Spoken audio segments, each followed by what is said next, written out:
Hello students, welcome to the online class. This is the first part of the chapter Nervous System for class 10th and Neural Control and Coordination for class 11th. In this part we are going to cover nervous system, types of cells in nervous system, structure of neuron, types of neurons, nerves, nerve impulse, and lastly how is impulse transmitted. Okay, so let's start. First of all, nervous system. It is a system that not only adjusts and coordinates the internal environment of the body but also adjusts it according to the changing external environment. It maintains the overall coordination of the body. Okay, nervous system एक ऐसा system होता है जो हमारी body को कि internal environment को body के बाहर जो एक्सटर्नल एनवायरनमेंट है उसके साथ कोऑर्डिनेट करता है. ठीक है, तो हमारे बाहर बॉडी के बाहर जितने चेंजेस हो रहे हैं वो सारे चेंजेस हमारी बॉडी के साथ में किस तरीके से कोऑर्डिनेट होगा, किस तरीके से मिक्सअप होगा, कैसे कनेक्ट होगा, ये सारा का सारा कंट्रोल जो होता है वो नर्वस सिस्टम करता है. Okay, it is the control centre of the body. हमारे बॉडी का कंट्रोल सेंटर होता है, पूरे बॉडी के सिस्टम को कंट्रोल करके रखता है. It is a network of nerve cells and nerve fibres. किसके थ्रू कंट्रोल करता है? नर्व सेल्स और नर्व फाइबर्स के थ्रू कंट्रोल करता है. ठीक है, तो हमारी पूरी बॉडी में नर्व सेल्स और नर्व फाइबर्स हैं. एक पूरे इसका नेटवर्क है जिसे हम नर्वस सिस्टम कहते हैं.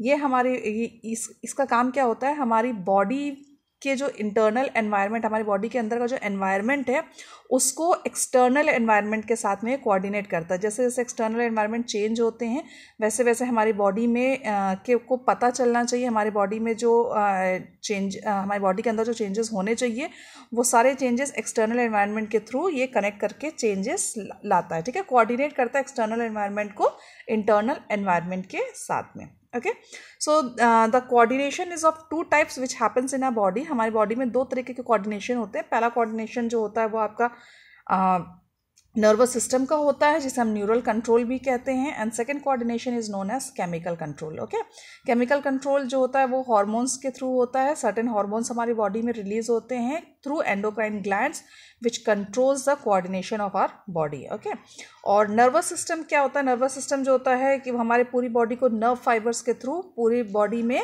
बाहर के एनवायरनमेंट और इंटरनल एनवायरनमेंट को दोनों को क्या करता है? कनेक्ट करने में हेल्प करता है. ठीक है, it is a very rapid process. Nervous system जो होता है बहुत ही तेज़ी से होता है and takes place through electric signal. Certain electric signals हमारी बॉडी में रन करते हैं जिसके थ्रू ये नर्वस सिस्टम का प्रोसेस होता है. ठीक है, जो इलेक्ट्रिक सिग्नल्स है they are also called as nerve impulse. इन्हें हम नर्व इम्पल्स भी कहते हैं. ठीक है, जो कि सिर्फ एक सिंगल डायरेक्शन में मूव करते हैं. Okay, so this is all about nervous system. The next is types of cells in nervous system. Nervous system is made up of nerve tissues. Nervous system जो होते हैं वो नर्व टिश्यूज के बने होते हैं, नर्व फाइबर से nerve cells के बने हुए होते हैं. Nerve tissues are of 4 type. जो नर्व टिश्यूज होते हैं वो 4 टाइप्स ऑफ सेल्स से मिलकर के बनते हैं. As you all know that cells जो होते हैं वो टिश्यूज को बनाते हैं. टिश्यूज जो होते हैं वो आपके ऑर्गन्स को एंड ऑर्गन्स बॉडी पूरी बॉडी सिस्टम को बनाते हैं. ठीक है, तो वैसे ही जो टिश्यूज नर्व टिश्यूज होते हैं वो नर्व सेल्स के बने होते हैं. और ये नर्व सेल्स आपके 4 टाइप्स के होते हैं. पहला होता है वो आपका न्यूरॉन है. सेकेंड इज ग्लियाल सेल्स, जिसे हम ग्लिया सेल्स भी कहते हैं. Third is neurosecretory cells and fourth is ependymal cells. ठीक है, ये 4 टाइप्स ऑफ सेल्स होते हैं जिसके थ्रू आपका नर्वस सिस्टम जो होता है वो बना होता है.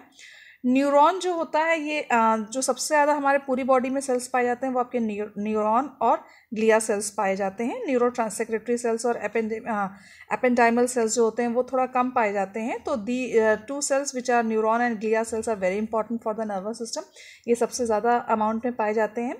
न्यूरॉन जो होता है जिसे हम नर्व सेल भी कहते हैं, ये जो होता है आपका मोर देन 30 बिलियन न्यूरॉन्स जो होते हैं वो हमारी पूरी बॉडी में प्रेजेंट होते हैं. ठीक है, अबाउट 95 to 98% जो होता है वो सिर्फ ब्रेन में ही पाया जाता है. ठीक है, तो I repeat again 30 billion neurons जो होते हैं वो हमारे बॉडी में, एक ह्यूमन बॉडी में प्रेजेंट होते हैं और उसका 95 to 98% सिर्फ हमारे ब्रेन में प्रेजेंट होता है. ठीक है, तो मैक्सिमम नंबर में जो न्यूरॉन्स होते हैं वो हमारे कहाँ प्रेजेंट होते हैं? ब्रेन में प्रेजेंट होते हैं. ओके, नेक्स्ट आपका ग्लियाल सेल्स. ग्लियाल सेल्स क्या होते हैं? ये आपके डिविजिबल सेल्स होते हैं. न्यूरॉन्स जो होते हैं वो आपके परमानेंट सेल्स होते हैं, वो डिवाइड नहीं होते जैसे जैसे स्ट्रक्चर में वैसे स्ट्रक्चर में रहते हैं. पर ग्लियाल सेल्स जो होते हैं वो डिवाइड होते हैं. ये नर्वस सिस्टम में डिविजिबल सेल्स होते हैं. If we talk about the glial cells जो होते हैं वो आपके 3 टाइप्स के होते हैं. एस्ट्रोसाइट्स, ओलिगोडेंड्रोसाइट्स एंड थर्ड होता है माइक्रोग्लिया. ठीक है, एस्ट्रोसाइट्स जो glia cells, astrocytes glia cells जो होते हैं, दे आर द ये क्या करते हैं, ये न्यूरॉन को और ब्लड वेसल्स को होल्ड करके रखने में काम करते हैं, ठीक है ना। इनका काम क्या होता है, glial cells as I told you 3 types के होते हैं। जो पहला होता है एस्ट्रोसाइट्स, वो क्या करता है, दे आर स्टार शेप्ड के होते हैं। कैसे होते हैं, स्टार शेप्ड के होते हैं। और इनका फंक्शन क्या होता है, ये जो न्यूरॉन है, न्यूरॉन और ब्लड वेसल्स को एक साथ होल्ड करके रखने में हेल्प करता है, ठीक है। So to hold the neurons in such a way that when the impulse is traveling in one neuron, they do not affect the other neuron, ठीक है। ये क्या करता है, जब एक न्यूरॉन में इम्पल्स ट्रैवल कर रहा है तो दूसरे न्यूरॉन को कोई डिस्टर्बेंस ना हो, ये इस तरीके से न्यूरॉन और ब्लड वेसल्स को पकड़ करके होल्ड करके रखने में हेल्प करता है, ठीक है। The second is oligodendrocytes, glial cells होते हैं। जो दूसरा है आपका ओलिगोडेंड्रोसाइट्स होता है, it helps to make the insulating layer in axon, axon में इंसुलेटिंग लेयर को बनाने में हेल्प करता है, to provide them from any shock, to protect them from any shock, किसी शॉक से प्रोटेक्ट करने में वो हेल्प करता है। इसलिए क्या करता है, वो एक्सॉन में इंसुलेटिंग लेयर को बनाने में हेल्प करता है, ठीक है। थर्ड है आपका माइक्रोग्लिया सेल्स। माइक्रोग्लिया सेल्स क्या होते हैं, ये आपके फाइगोसाइटोटिक नेचर के होते हैं, बहुत छोटे छोटे साइज में होते हैं और फाइगोसाइटोटिक नेचर के होते हैं, जो कि फाइगोसाइटोसिस के प्रोसेस करने में हेल्प करते हैं, ठीक है। Third is your neurosecretory cells. Neurosecretory cells बहुत कम अमाउंट में आपके नर्वस सिस्टम में प्रेजेंट होते हैं।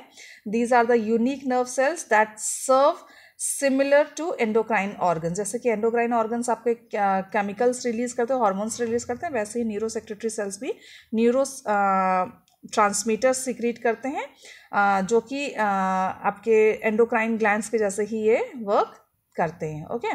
The fourth is ependymal cells. Ependymal cells क्या होते हैं, these are formed by columnar epithelium which lines the cavity of brain and spinal cord. ये करते हैं, कॉलमनर एपिथेलियम सेल्स के बने हुए होते हैं, और ये क्या करते हैं, ये जो ब्रेन और स्पाइनल कॉर्ड जो होता है उसकी जो लाइनिंग होती है उसको फॉर्म करने में हेल्प करते हैं, okay. So these are about the nervous cells of nervous system. The next is structure of neuron. You have seen the previous हमने पढ़ा कि जो आपका nervous system है वो न्यूरॉन सेल से मिलकर के बना हुआ है। तो न्यूरॉन सेल का ये स्ट्रक्चर है। It is made up of 3 important parts. The first is dendrites, the second is cell body and the third is axon. 3 important parts से बना होता है। पूरी बॉडी जो होती है 3 parts में डिवाइड होता है, dendrites, cell body and axon, ठीक है।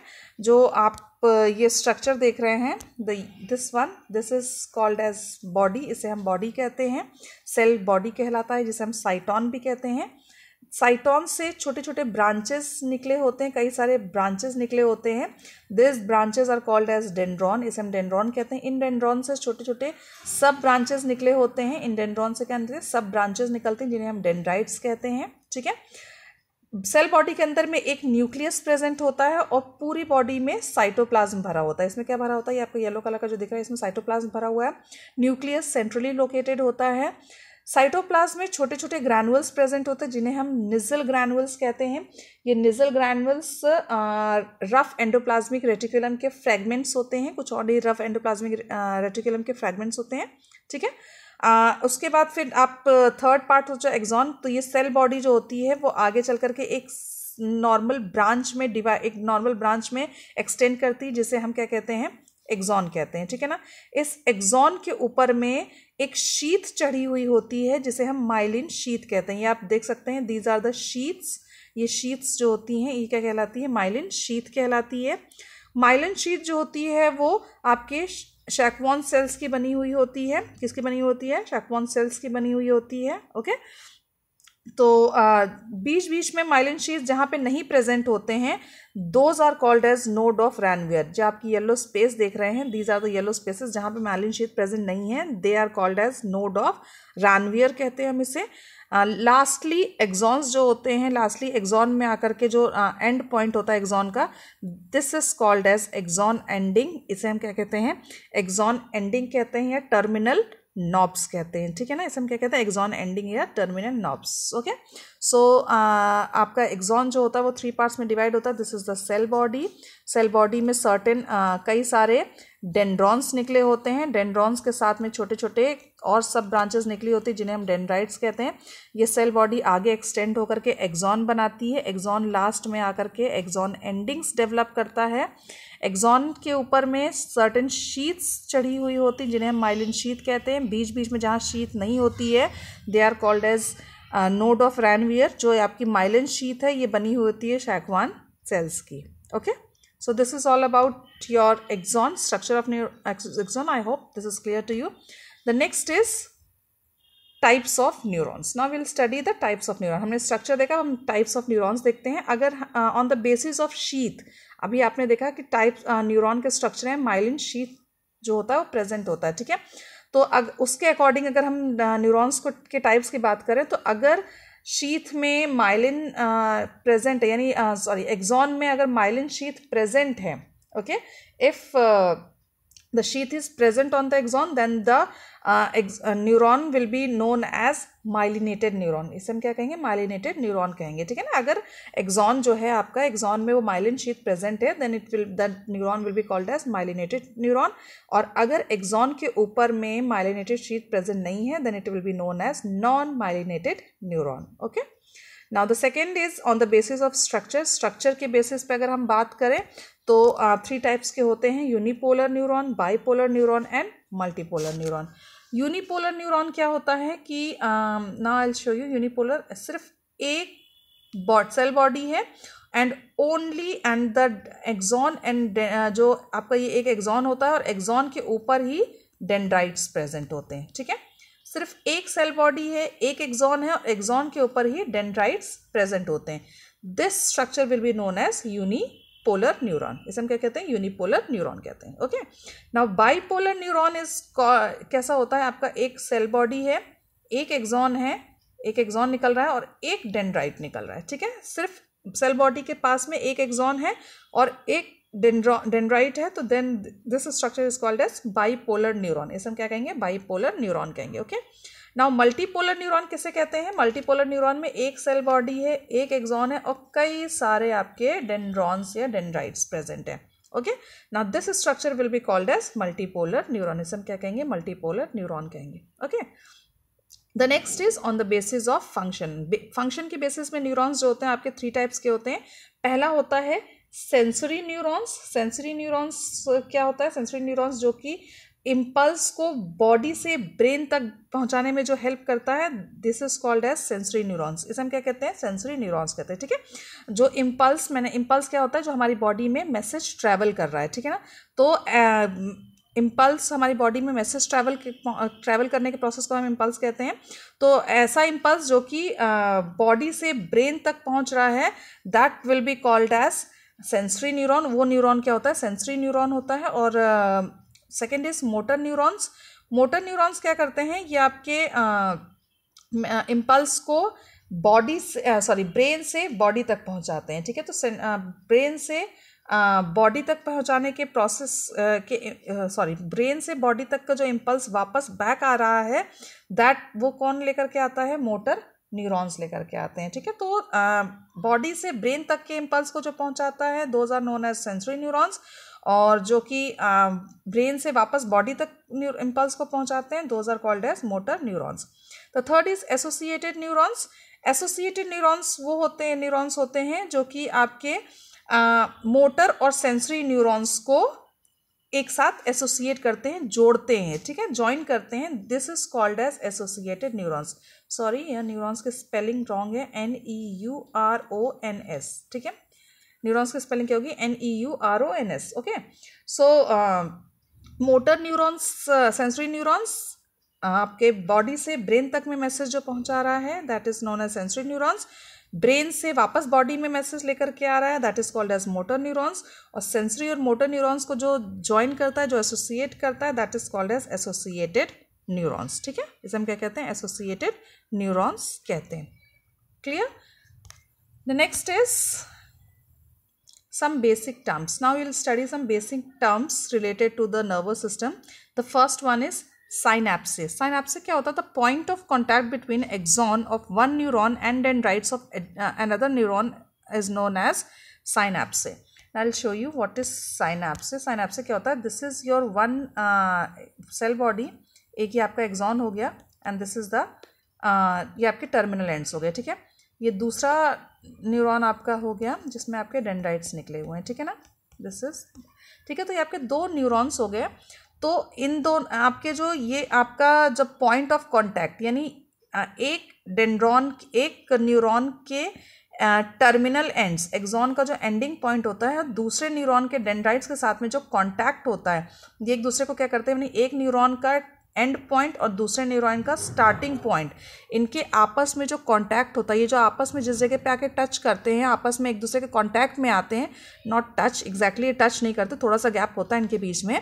तो जिस जगह पे आकर ये कांटेक्ट होते हैं, ठीक है, जिस पॉइंट पे आके कांटेक्ट होते हैं बिटवीन टू न्यूरॉन्स, दो न्यूरॉन्स के बीच की जो कांटेक्ट पॉइंट होती है, that point is known as synapse. इसे हम क्या कहते हैं, साइनैप्स कहते हैं, ठीक है। तो ये आपका फर्स्ट न्यूरॉन हो गया। फर्स्ट न्यूरॉन के एंड पॉइंट को हम क्या कहते हैं, टर्मिनल एंड्स। ये टर्मिनल एंड्स दूसरे न्यूरॉन के डेंड्राइट्स के साथ में जिस जगह पे कांटेक्ट करते हैं, that point is called as synapse. उसे हम क्या कहते हैं, साइनैप्स कहते हैं, okay. The next is stimulus. Stimulus क्या होता है, stimulus is the outer effect. ठीक है, होता है आउटर इफेक्ट, बाहर में जो भी कोई चेंजेस हो रहे हैं, जैसे कि टेम्परेचर में चेंज होता है या फिर किसी अदर चेंजेस जो होते हैं, वो इफेक्ट करते हैं हमारी बॉडी को। ठीक है ना। स्टिमुलस क्या होता है, एक तरीके का मैसेज होता है जो कि बाहर की तरफ में, बॉडी के बाहर में चेंजेस हो रहे हैं या बाहर का इफेक्ट जो है वो हमारी बॉडी में इंटरनल इफेक्ट में, इंटरनल एनवायरनमेंट को इफेक्ट करने वाला है। That is called as stimulus. इसे हम क्या कहते हैं, स्टिमुलस कहते हैं। तो ये आपका एक ऐसा एजेंट होता है जो कि आउटर इफेक्ट को बताता है। ठीक है, तो स्टिमुलस कहता है हमारा आउटर इफेक्ट होता है, बॉडी के बाहर का जो भी इफेक्ट है एनवायरनमेंट में, that is called as stimulus. Okay, the next is synaptic cleft. Synaptic cleft क्या होता है, अब मैंने अभी आपको बताया कि साइनैप्सिस क्या होता है, दो न्यूरॉन्स के बीच में जो कांटेक्ट होता है उसे हम साइनैप्सिस कहते हैं।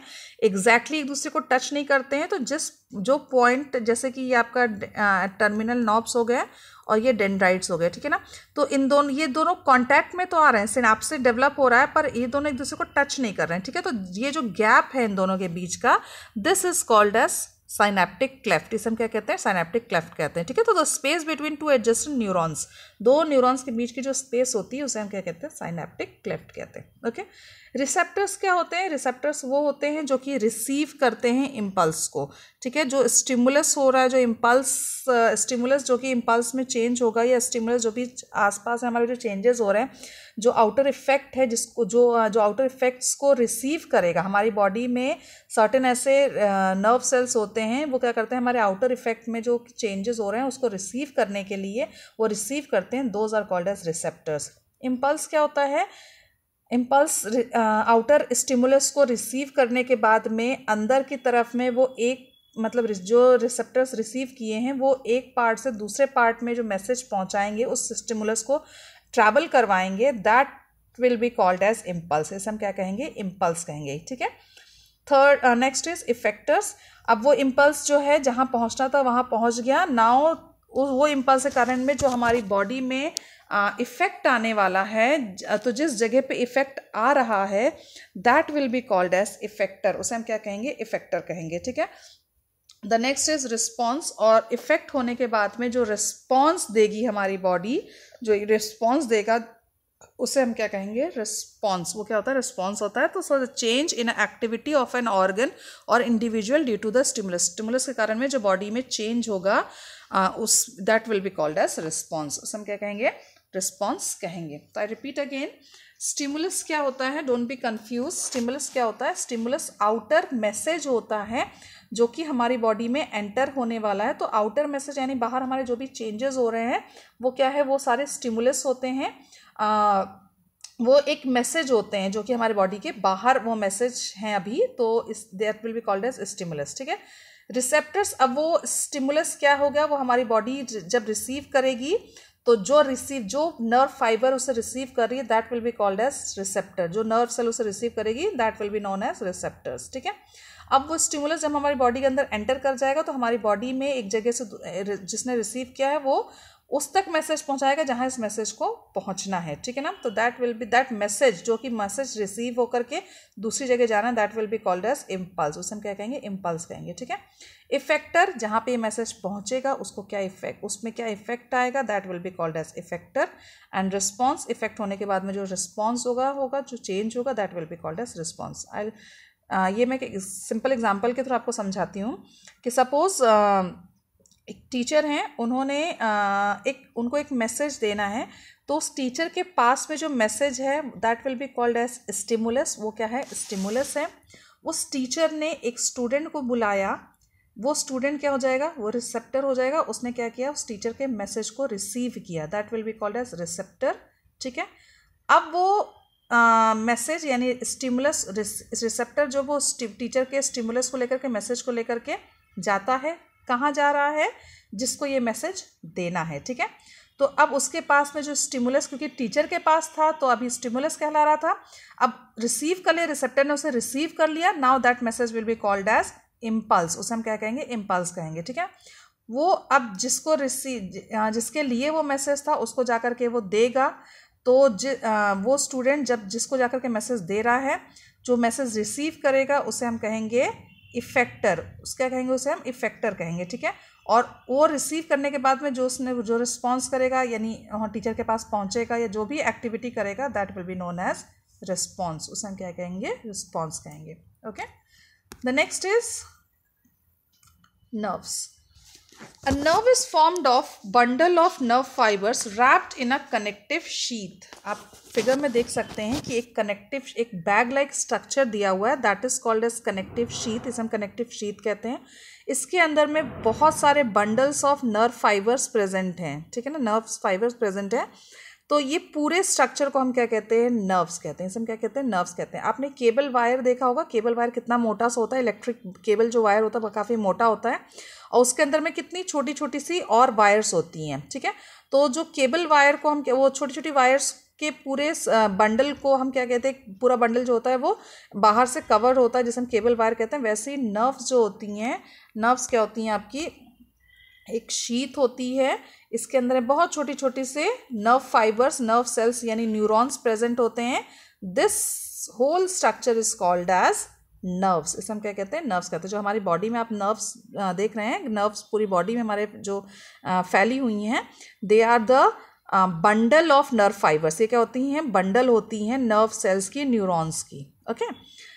दे आर ऑफ 3 टाइप्स, ये 3 टाइप्स की होती हैं। पहला होता है सेंसरी नर्व्स। सेंसरी नर्व्स क्या होती हैं आपके, जो कि मैसेज को रिसीव करती हैं और ब्रेन तक पहुंचाती हैं, ठीक है ना। सेंसरी नर्व्स कैसी होती हैं, जो मैसेज को रिसीव करती हैं, रिसीव करने के बाद में ब्रेन तक पहुंचाती हैं, ये आपकी सेंसरी नर्व्स होती हैं। मोटर नर्व्स, ब्रेन से वापस ऑर्गन तक मैसेज के पहुंचाने को हम कहते हैं मोटर नर्व्स कहते हैं। और मिक्स्ड नर्व्स किसे कहते हैं, जो कि सेंसरी और मोटर न्यूरॉन्स को क्या करते हैं, आपस में जोड़ते हैं, यानी कि सेंसरी न्यूरॉन्स, सेंसरी नर्व से मोटर नर्व्स तक जो मैसेज पहुंचाते हैं, these are called as mix nerves, इसे हम क्या कहते हैं, मिक्स नर्व्स कहते हैं, ठीक है ना। तो सेंसरी नर्व्स का काम क्या है, ये मैसेज ब्रेन तक पहुंचा रहे हैं, ब्रेन तक पहुंचाया। मिक्स नर्व्स का काम क्या है, ब्रेन से message, suppose this is the brain, देखिए आपका ब्रेन है। सेंसरी नर्व्स ने, जैसे मैंने आपको एक थप्पड़ मारा, थप्पड़ मारने के बाद में ये मैसेज कहाँ जाएगा, कि ब्रेन के पास पहुंचेगा कि पर्टिकुलर बच्चे को थप्पड़ पड़ी है, ठीक है ना। तो ये जो मैसेज लेकर के गया, ये आपका सेंसरी नर्व्स हो गया। थप्पड़ पड़ने के बाद में बच्चे का हाथ तुरंत गाल पे जाएगा कि हाँ मुझे थप्पड़ पड़ी है, तो ये मैसेज कैसे उसको पता चलेगा, कि ब्रेन जो होगी उसको वापस मैसेज पहुंचाएगी मोटर नर्व्स के थ्रू कि आपको एक थप्पड़ पड़ा है, ठीक है ना। तो ये मैसेज कौन वापस लेकर के आया, मोटर नर्व्स लेकर के आया, ओके। नाउ इन दोनों को, ये जो सेंसरी नर्व्स और मोटर नर्व्स के बीच में ब्रेन में एक और नर्व वर्क करती है, that is called as mix nerves, इसे हम मिक्स नर्व कहते हैं, जो कि क्या करती, ट्रांसमिट करती है मोटर इम्पल्स को फ्रॉम न्यूरॉन्स टू इफेक्टर, यानी ये क्या करती है, यहाँ से लेकर के सेंसरी न्यूरॉन्स के मैसेज को मोटर न्यूरॉन्स तक पहुंचाने के काम को क्या करती है, मिक्स नर्व्स, यानी इन दोनों को क्या करती है, जॉइंट करने का काम करती है, ठीक है ना। तो this is called as, this is all about nerves, ये नर्व्स हो गए आपके। The next is nerve impulse. Nerve impulse is an electrochemical charge that moves along down a neuron to the next neuron in the series. Nerve impulse, impulse मैंने आपको पहले बताया this is called as message. Impulse क्या होता है कि message होता है जो कि हमारी बॉडी में नर्व सेल्स में ट्रांसफर करता चलता है। एक न्यूरॉन से दूसरे न्यूरॉन में जो ट्रांसफर हो रहा है that is called as impulse. इसे हम क्या कहते हैं, इम्पल्स कहते हैं, ठीक है ना।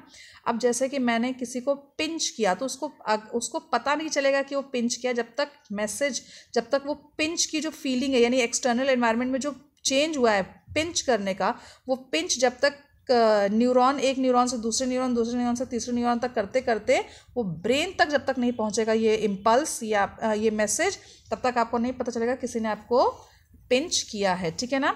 आप पता होगा कि कुछ ऐसे पेशेंट्स होते हैं, आपने देखा होगा कि जिनको कोई भी फीलिंग्स नहीं आती, आप चाहे जितना भी उनको मारिए पीटिए उनको नहीं पता चलता है। क्यों? क्योंकि उन समय उनके नर्व्स को क्या कर देते हैं हम सुन कर देते हैं, उनके नर्व्स को क्या कर वो नर्व्स उनकी काम करना बंद कर जाती हैं, तो जो मैसेजेस जो इम्पल्स ब्रेन तक नहीं पहुंचा पाती हैं, ठीक है ना।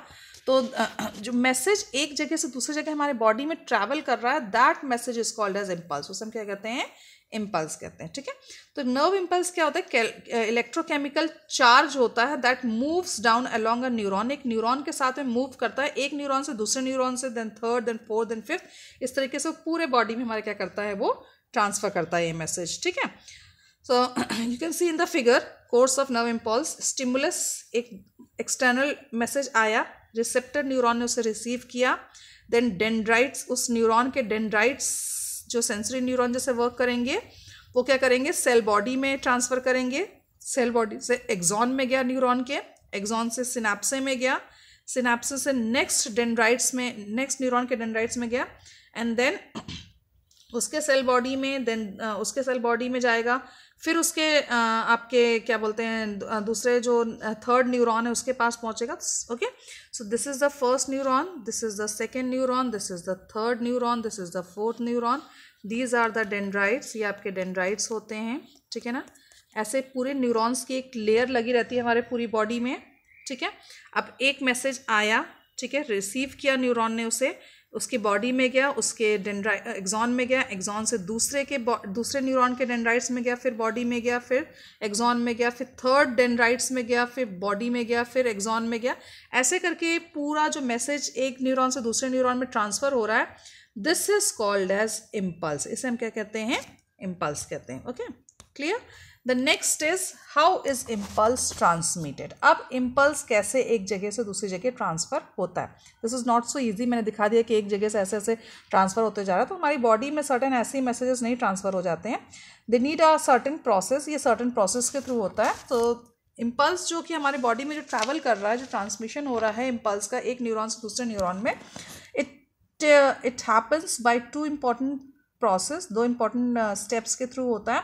The first step is known as electrical transmission through nerve fibre and the second step is called as chemical transmission of impulse at synapse, ठीक है। पहला क्या होता है, electrical transmission through nerve fibre. Nerve fibre में certain electrical transmission होता है जिसके थ्रू आपका जो इम्पल्स है वो ट्रैवल करता है न्यूरॉन में, ठीक है ना। तो एक न्यूरॉन में जो यानी डेंड्राइट से सेल बॉडी से एक्सॉन तक में पहुंचने, एक्सॉन के एंड तक पहुंचने तक के प्रोसेस को हम कहते हैं इलेक्ट्रिकल ट्रांसमिशन। क्या कहते हैं, इलेक्ट्रिकल ट्रांसमिशन, ठीक है। फिर जैसे ही मैसेज जो होता है, इम्पल्स जो होता है आपके एक्सॉन के टर्मिनल नॉब से पहुंच गया, वहाँ से टर्मिनल नॉब से लेकर के दूसरे न्यूरॉन के डेंड्राइट्स तक पहुंचने के प्रोसेस को हम कहते हैं केमिकल ट्रांसमिशन ऑफ इम्पल्स। इसे क्या कहते हैं, केमिकल ट्रांसमिशन ऑफ इम्पल्स कहते हैं। Okay, now will see in details. Electrical transmission जो होता है वो 3 सब पार्ट्स में डिवाइड होता है। The first one is called as polarization. पहले को हम क्या कहते हैं, पोलराइजेशन कहते हैं। इसमें होता क्या है actually, suppose this is your nerve fibre, ये आपका सेल बॉडी मतलब नर्व फाइबर है।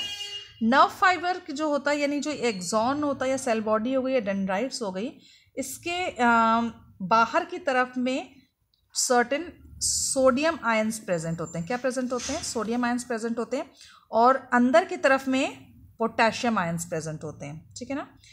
बाहर की तरफ में क्या होते हैं, सोडियम आयंस प्रेजेंट होते हैं, और अंदर की तरफ में पोटेशियम आयंस प्रेजेंट होते हैं, ठीक है। ये क्या होता है, सोडियम आयंस जो होते हैं बाहर की तरफ में बहुत ज़्यादा अमाउंट में प्रेजेंट होते हैं in comparison to potassium ions. Potassium ions अंदर की तरफ में जो प्रेजेंट होते हैं आपके न्यूरॉन के अंदर जो पोटेशियम आयंस प्रेजेंट होते हैं वो बहुत कम अमाउंट में होते हैं, उनका डिस्ट्रीब्यूशन जो होता है बहुत कम होता है, ये अनइक्वल डिस्ट्रीब्यूशन होता है। सोडियम बहुत ज़्यादा अमाउंट में प्रेजेंट होते हैं और पोटेशियम जो होते हैं वो कम अमाउंट में प्रेजेंट होते हैं, ठीक है।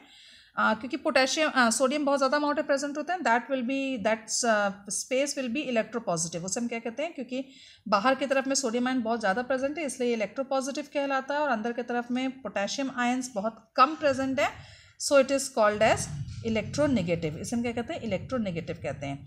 एंड दिस स्ट्रक्चर, ये जो आपका स्ट्रक्चर है, this is called as polarized, polarization कहते हैं। किसे क्या कहते हैं, यही रेस्टिंग स्टेज होती है। रेस्टिंग स्टेज में क्या होता है, सोडियम बाहर होते हैं, पोटेशियम अंदर होते हैं। सोडियम बहुत ज़्यादा अमाउंट में होते हैं इसलिए वो इलेक्ट्रोपॉजिटिव कहलाते हैं, और पोटेशियम बहुत कम अमाउंट में होते हैं इसलिए वो इलेक्ट्रोनेगेटिव कहलाते हैं, ठीक है ना। This stage is called as resting stage या पोलराइजेशन स्टेज हम इसे कहते हैं, ठीक है। At this stage sodium channels जो होते हैं, जो सोडियम चैनल्स होते हैं वो क्या होते हैं, वो क्लोज होते हैं। So number of ions of sodium can not go through the gate. ये क्या होते हैं, क्योंकि बाहर की तरफ में सोडियम बहुत ज़्यादा अमाउंट में होते हैं और ये क्लोज ये जो गेट्स होते हैं सोडियम के वो बंद होते हैं, इसलिए वो अंदर एंटर नहीं कर पाते हैं, ठीक है। तो बाहर का स्ट्रक्चर कैसा हो जाता है, पॉजिटिव होता है, और इस पूरे प्रोसेस को हम पोलराइजेशन स्टेज कहते हैं, ठीक है। इसमें जो आपका रेस्टिंग पोटेंशियल होता है, इस स्टेज की जो पोटेंशियल होती है वो अबाउट -70 मिली वोल्ट होती है। कितनी होती है, -70 मिली वोल्ट होती है, ठीक है। तो जो रेस्टिंग स्टेज है, पोलराइजेशन स्टेज पे जो पोटेंशियल होता है वो कितना होता है, -70 मिली वोल्ट होता है, ठीक है। आफ्टर दैट डीपोलराइजेशन स्टेज आती है। डीपोलराइजेशन स्टेज जैसे ही आपका जो पोटेंशियल बॉडी का होता है, जैसे ही कोई स्टिमुलस, इसको इफेक्ट, कोई स्टिमुलस अगर आता है, कोई मैसेज बॉडी को टच यानी न्यूरॉन के पास में आता है, तो जो पोटेंशियल होता है वो -70 से कहाँ पहुँच जाता है, 55 मिली वोल्ट पहुँच जाता है। कहाँ पहुँच जाता है, 55 मिली वोल्ट तक पहुँच जाता है, ठीक है। यानी कि रेस्ट स्टेज पे जब कोई स्टिमुलस, कोई मैसेज यानी कोई आउटर इफेक्ट हमारी न्यूरॉन्स को टच नहीं करता है, देन रेस्टिंग स्टेज पे जो पोटेंशियल होता है न्यूरॉन का कितना होता है, 70 मिली वोल्ट होता है, -70 मिली वोल्ट होता है। जैसे ही कोई स्टिमुलस या कोई इम्पल्स न्यूरॉन को टच करता है, उसके पास आता है, देन ये पोटेंशियल जो होता है वो चेंज हो जाता है 55 मिली वोल्ट तक, ठीक है। नाउ अब क्या होता है कि जो आपकी न्यूरॉन के जो मेम्ब्रेन है वो क्या करती है, वो स्टिमुलस को या इम्पल्स को रिसीव करती है, और जैसे ही रिसीव करती है the gate of sodium ions opens. Gate जो होते हैं सोडियम आयन से क्या हो जाते हैं, वो ओपन हो जाते हैं, ठीक है। आई will show you, this is the sodium. ये क्या हो जाता है, यहाँ पे जो सोडियम आयंस के जो गेट्स बने, चैनल्स बने, वो क्या हो जाते हैं, वो खुल जाते हैं, और सोडियम आयंस क्या हो जाती हैं, वो अंदर। अब यहाँ पे क्या था, सोडियम आयंस से यहाँ था पोटेशियम, सोडियम आयंस क्या हो जाते हैं, वो अंदर आने लगते हैं। जैसे ही सोडियम आयंस का, अब सपोज ये आपका नर्व इम्पल्स है, यहाँ पे आपके सोडियम आयंस हैं, यहाँ पे आपके पोटेशियम आयंस है, ठीक है ना। ये सपोज यहाँ पे आकर के एक इम्पल्स यहाँ पे टच किया, इसको पोटेंशियल चेंज हो गया, ये सोडियम आयन, ये आ रहा गेट जो था वो खुल गया। गेट खुलने के बाद में सोडियम आयंस क्या करेंगे, अब अंदर की तरफ में एंटर करेंगे, ठीक है ना। क्यों अंदर की तरफ में एंटर करेंगे, क्योंकि आपको पता है हायर कंसंट्रेशन से लोअर कंसंट्रेशन की तरफ में चीज़ें जो होती हैं वो मूव करती हैं, ठीक है। तो जहाँ पे अब वहाँ बाहर की तरफ में, क्योंकि सोडियम आयंस बहुत ज़्यादा अमाउंट में थे तो वहाँ का कंसंट्रेशन क्या हो गया था, बहुत ज़्यादा हाई हो गया था। तो अब इम्पल्स क्या करेगा, हायर कंसंट्रेशन से लोअर कंसंट्रेशन की तरफ में मूव करेगा, ठीक है। तो सोडियम आयंस क्या हो जाते हैं, अंदर की तरफ में मूव करने लगते हैं। अब ठीक है, अब क्योंकि बहुत ज़्यादा अमाउंट में सोडियम अंदर की तरफ में मूव कर गया, तो बाहर में सोडियम आयंस की कमी होने लगती है, एंड दैट विल बिकम, अब बाहर का क्या हो जाता है, वो इलेक्ट्रोनेगेटिव हो जाता है, और अंदर की तरफ में इलेक्ट्रो पॉजिटिव हो जाता है, ठीक है। क्योंकि सोडियम आयंस जैसे ही अंदर की तरफ में एंटर करते हैं, तो अंदर का जो न्यूरॉन के जो अंदर की तरफ में क्या होने लगता है, वो इलेक्ट्रो पॉजिटिव हो जाता है, और क्योंकि बाहर जो आउटर सरफेस था वहाँ पे आपका सोडियम आयंस की कमी होने लगती है, क्योंकि वो सारे के सारे कहाँ मूव कर गए, अंदर की तरफ मूव कर गए हैं, ठीक है। तो अब क्या होगा, वहाँ बाहर की तरफ में नेगेटिव चार्ज आ जाएगा, अंदर की तरफ में पॉजिटिव चार्ज डेवलप कर जाएगा, ठीक है। तो this stage will be called as depolarization. इसे हम क्या कहते हैं? डीपोलराइजेशन कहते हैं, जो कि एक्साइटेशन स्टेज भी कहलाती है। ठीक है, तो इसमें क्या होता है, जैसे ही स्टिमुलस आकर के न्यूरॉन को टच करता है, न्यूरॉन की मेम्ब्रेन को टच करता है, स्टिमुलस रिसीव करता है न्यूरॉन, वैसे ही सोडियम के गेट खुलेंगे, सोडियम अंदर की तरफ में एंटर करेगा, क्योंकि हायर कंसंट्रेशन से लोअर कंसंट्रेशन की तरफ में इम्पल्स ट्रैवल करेगा। तो जैसे ही सोडियम आयंस अंदर की तरफ में आएंगे तो अंदर का जो मेम्ब्रेन होगा अब वो इलेक्ट्रो पॉजिटिव हो जाएगा, और बाहर की तरफ में जो मेम्ब्रेन होगा वो क्या हो जाएगा? वो इलेक्ट्रो नेगेटिव हो जाएगा। ठीक है, अब क्या हो गया, अब ऑलरेडी पोटेशियम आयंस यानी नेगेटिव आयंस जो थे वो अंदर थे, और पॉजिटिव आयंस अब अंदर आ गए हैं। अब क्या करेगा, ये पॉजिटिव आयन जो होगा वो क्या करेगा, इस अट्रैक्ट होगा नेगेटिव आयंस के थ्रू। ठीक है ना, जैसे ये है, यहाँ पे क्या हो गया, पॉजिटिव आ गया, यहाँ पे नेगेटिव था। ठीक है, यहाँ पे क्या थे, नेगेटिव आयंस से जहाँ जहाँ पे सोडियम चैनल से वो सब ओपन हो गया, तो पॉजिटिव उसके बगल में पहुँच गया। ठीक है ना, तो अब क्या करेंगे, वो पॉजिटिव आयंस जो होंगे वो नेगेटिव आयंस के थ्रू क्या होंगे, अट्रैक्ट होंगे, उसकी तरफ में खींचेंगे। ठीक है ना, तो जैसे ही अट्रैक्शन शुरू होगा, जैसे ही वो खींचना शुरू होगा, तो ये स्टेज क्या हो जाएगी, आपकी रीपोलराइजेशन की स्टेज हो जाएगी। क्या हो जाएगी? रीपोलराइजेशन की स्टेज हो जाएगी। ठीक है, इसमें क्या होगा, आपका जो पोटेंशियल है वो आपका +45 से 50 मिली वोल्ट तक पहुंच जाएगा। कहाँ हो जाएगा? +45 से 50 मिली वोल्ट तक जैसे पोटेंशियल पहुंचता है, सोडियम चैनल्स क्या हो जाएंगे, वो आपके क्लोज हो जाएंगे, बंद हो जाएंगे, और पोटेशियम चैनल्स आपके ओपन हो जाएंगे। ठीक है ना, सोडियम चैनल्स क्या हो जाएंगे, वो बंद हो जाएंगे, और पोटेशियम चैनल्स क्या हो जाएंगे, वो ओपन हो जाएंगे। ठीक है ना, पोटेशियम चैनल्स जैसे ही ओपन होंगे वो क्या करेंगे, सोडियम आयंस को पंप आउट करेंगे, बाहर की तरफ में ढकेलने की कोशिश करेंगे कि सोडियम आयंस जो हैं वो वापस बाहर चली जाएं। ठीक है ना, वो क्या करेंगे, बाहर की तरफ में ढकेलना शुरू करेंगी। Now this stage will be called as repolarization. इसे हम क्या कहेंगे, रीपोलराइजेशन स्टेज कहेंगे। इसमें क्या होगा, जो आपका सोडियम आयंस जो थे वो क्या, जब मेम्ब्रेन से कि बाहर की तरफ में सोडियम आयंस क्या करेंगे, क्योंकि पोटेशियम आयंस उसको बाहर की तरफ में ढकेलना शुरू करेंगे, तो स्टेज क्या हो जाएगी, वो आपकी वापस पहले जैसे हो जाएगी, बाहर की तरफ में सोडियम आयंस हो जाएंगे और अंदर की तरफ में पोटेशियम आयंस ही रह जाएंगे। ठीक है, तो जैसे ही जो पोटेंशियल है वो 45 से 50 +45 से 50 मिली वोल्ट पहुँचता है, सोडियम चैनल्स बंद हो जाते हैं, पोटेशियम चैनल्स खुल जाते हैं, पोटेशियम आयंस सोडियम आयंस को बाहर की तरफ में ढकेलते हैं, और क्या बाहर की तरफ ढकेलने के बाद में क्या होता है, बाहर की तरफ में वापस फिर से इलेक्ट्रोनेगेटिव हो जाता है, इलेक्ट्रो पॉजिटिव हो जाता है, क्योंकि वहाँ पे खूब सारे सोडियम आयंस हो जाते हैं, और अंदर की तरफ में इलेक्ट्रो नेगेटिव हो जाता है, क्योंकि वहाँ पे सिर्फ आप फिर से पोटेशियम आयंस ही बचते हैं। ठीक है, अब ये स्टेज क्या हो गई, वापस पुरानी वाली स्टेज जैसे आ गई, जैसे कि हमने रेस्टिंग स्टेज पे यानी पोलराइजेशन पे जैसे स्टार्ट किया था।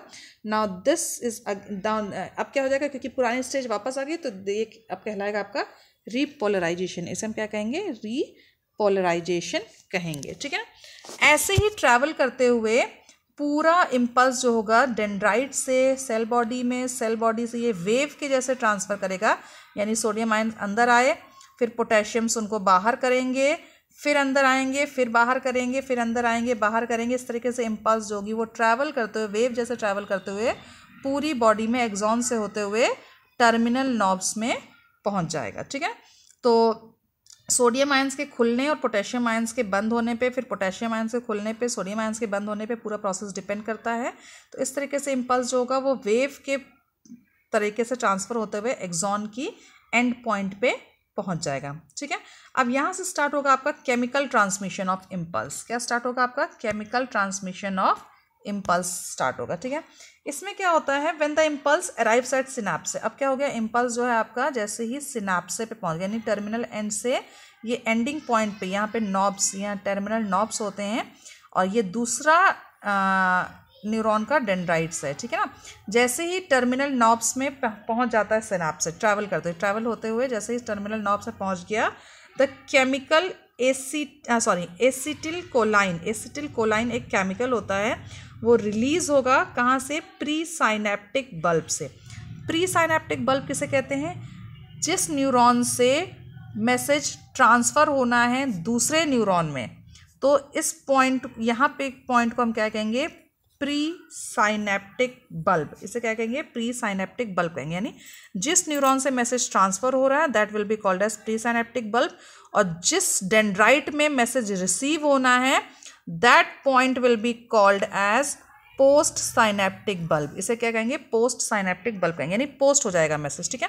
तो जो मैसेज देगा that will be called as pre synaptic bulb, और जो मैसेज रिसीव करेगा that will be called as post synaptic bulb, ठीक है। तो कहाँ एक जैसे ही मैसेज जो है, इम्पल्स जो है वो आपके सिनाप्सिस के पास में पहुंचा, वहाँ से एक केमिकल रिलीज होगा, वो केमिकल क्या है, एसिटिल कोलाइन केमिकल है। ये कौन रिलीज करेगा, प्री साइनेप्टिक बल्ब रिलीज करेगा, और it diffuses across the synaptic cleft, और ये क्या करेगा, ये मैसेज को लेकर के साइनेप्टिक क्लेफ्ट यानी इनके गैपिंग के बीच में आएगा, और उसके बाद क्या होगा, डेंड्राइट, दूसरे न्यूरॉन के डेंड्राइट में के पास में के पोस्ट साइनेप्टिक बल्ब के पास में पहुंच जाएगा, और फिर वहाँ से मैसेज क्या होगा आपका, वापस वेव के पोर्शन में ट्रैवल करने लग जाएगा, ठीक है। इसी तरीके से ये एक न्यूरॉन से दूसरे न्यूरॉन में जो मैसेज होता है वो ट्रांसफ़र किया जाता है। Okay, I hope this is clear to you. So this was how impulse transmitted. Then in the next video we are going to discuss about the central nervous system and other parts of nervous system. Okay, thank you. God bless you.